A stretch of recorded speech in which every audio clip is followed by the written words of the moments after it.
So ayun guys, ngayon nandito na kami sa Hawla and grabe. Dito guys sa Daravine, Baysela, meron rin silang parang ano dito, tatambayan. I mean, mapupuntahan like may mga ibon, tama te? Oh, tama kaya. Oh, di ba? Ano kuya? Aviary.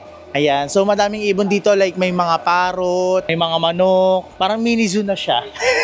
Kasi meron din mga rabbit. Grabe, sobrang ganda dito guys kasi dun din sa may pwesto namin sobrang relaxing. Maririnig mo yung nature vibe. So sa mga gusto rin mag-nature dyan guys, must try itong ano na to, itong Daravine, Baysela, and you can search na rin para may idea kayo kung ano pa yung mga ganap dito kasi promise, ayun yung maghahatak sa inyo para pumunta dito sa ano na to, sa resort na to.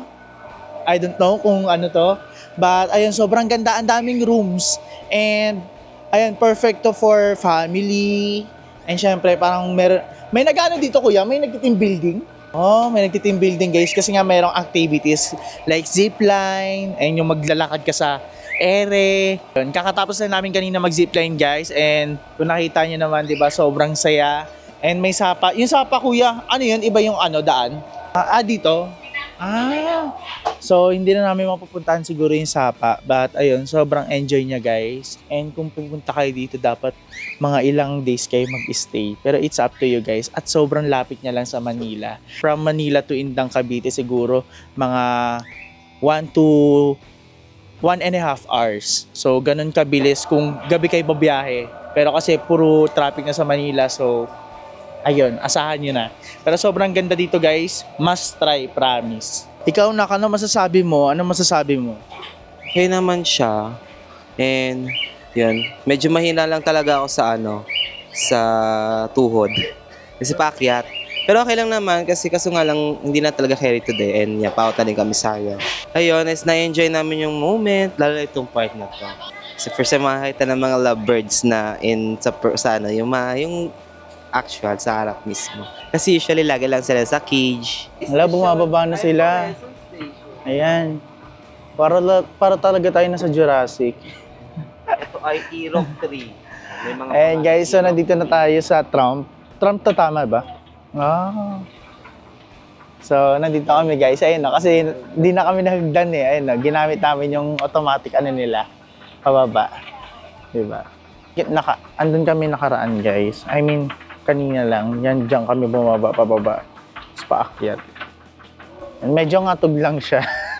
Pero sa mga nag-hike, sobrang ano nito, sobrang feeling ko matutuwa kayo dito kasi nga syempre, sanay kayo mag-hike. And ayun, na-practice din talaga ang aming endurance dito. So dito daw guys, merong 15 cabins and sobrang mga affordable deal lang dito guys. Kaya sinasabi ko sa inyo, i-try nyo yung mga ano dito, yung mga cabins, and meron lang sila mga good for ilang packs. And yung pinakamalaki daw nila, pagkakalam ko 10 to 12. Tama po ba ate? 10 to 12? Oo, yun. So 10 to 12 packs ang big cabin nila. So parang may nakita kong unggoy. Ayun o, mawak pa nga ng cellphone eh. Ay, ikaw pala eh, sorry.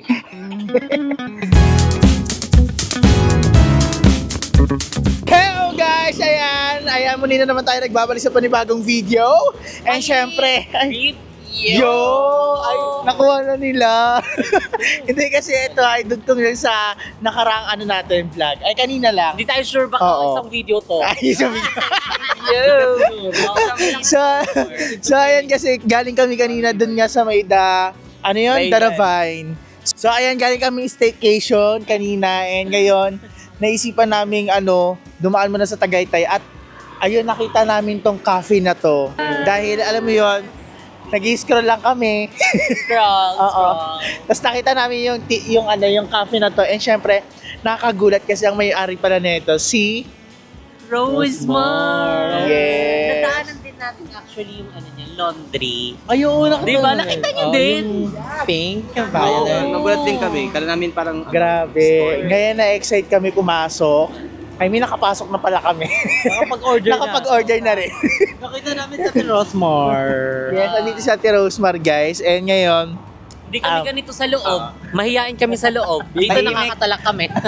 tahimik kami Baby kanina, girl. kinakakano. So ngayon guys, titikman lang natin yung coffee dito and mag-chill lang kasi may meeting din kasi yung Jessbean kaya dito na rin kami na bagsak. So ano ba to? Chill na kami tapos after nito uwi na, pahinga. Yeah. So grabe, sobrang productive ng araw and thank you guys. Thank you. Slow clap. So ayan, saan na tayo nito? So, aakyat na tayo kasi magkaiba yung ano nila. Sa baba kayo mag-order, then aakyat kayo sa taas, yung dining area. Wow, hindi na pipick upin? O pipick upin siya? Hindi, i-deliver na doon. Kasi may number ka din.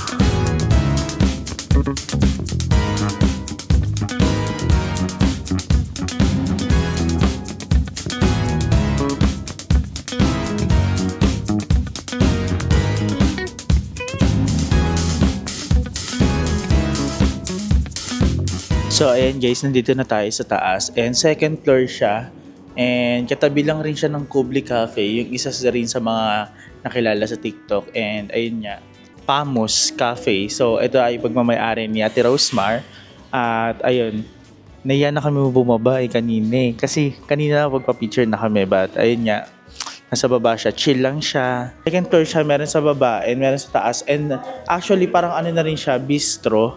Hindi lang siya basta cafe. Bistro na rin siya kasi pwede dito mag-inom, pwedeng kumain. Yes. Oo, may mga food din sila, may mga alak. So bistro na siya. Parang ganun na yung ano niya. Pero dito, Pamus Cafe. So bisitahin niya rin yan guys. Malapit lang sa Kubli Cafe or Elmas Garden Inasal. So, bisita na kayo dito guys.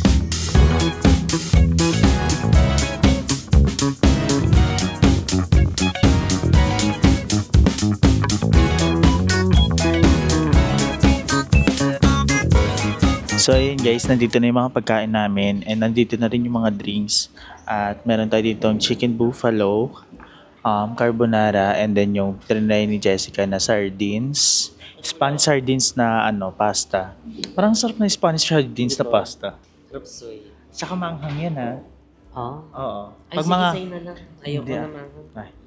May eme siya. Hindi gagay. Kasi gusto mo yung maanghang, di ba? Oo. Ano So, gusto ko pinaalala ng maangang. Ay, kasi gusto mo maangang. hindi. Kasi... hindi baka lang, para syempre may idea pa, Ikaw oo. naman, masyado po nga. Hindi kasi nag-edit siya, wala siya masagot na ano. Naku, Diba? sa Oo. na tama, mali ka talaga. So ayun guys, ngayon, sa'yo Andrew, anong order mo? Pero anong order sa'yo? Sandwich. Chicken sandwich. And chicken sandwich, meron din tayong carbonara, tapos ano yan? Potato with Fish, ano yan? postillo. Ayan na, parating na ata sa'yo. Ayan na. Kinikilig na siya. Ayan na siya. Guys, kasi yung ketay niya, yung cellphone niya, guys, yung cellphone ni Andrew, guys, nakakaos si Andrew kanina kasi nag-glitch yung cellphone niya, nasira na kasi parang nagbabag na, ewan ko. Nabagsak ba yan? Wala. Nag-glitch siya. Hindi din baka naipit? Naipit? Ah. Okay po siya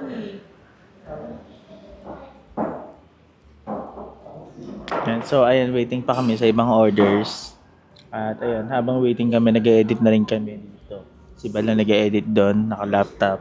Malapit sa plug. Si Andrew nag-edit dito sa iPad niya. Siya iPad, ako sa cellphone. So, yan. Habang before kami kumain, nag-edit na kami. So, ayan guys, sobrang busy namin. And dito, tahimik lang kami.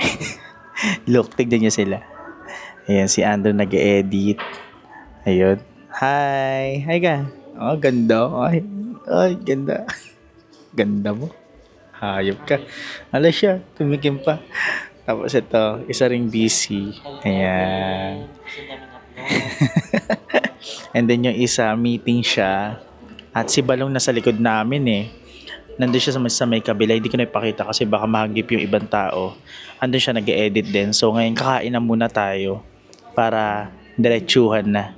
So ito yung sa akin guys, buffalo.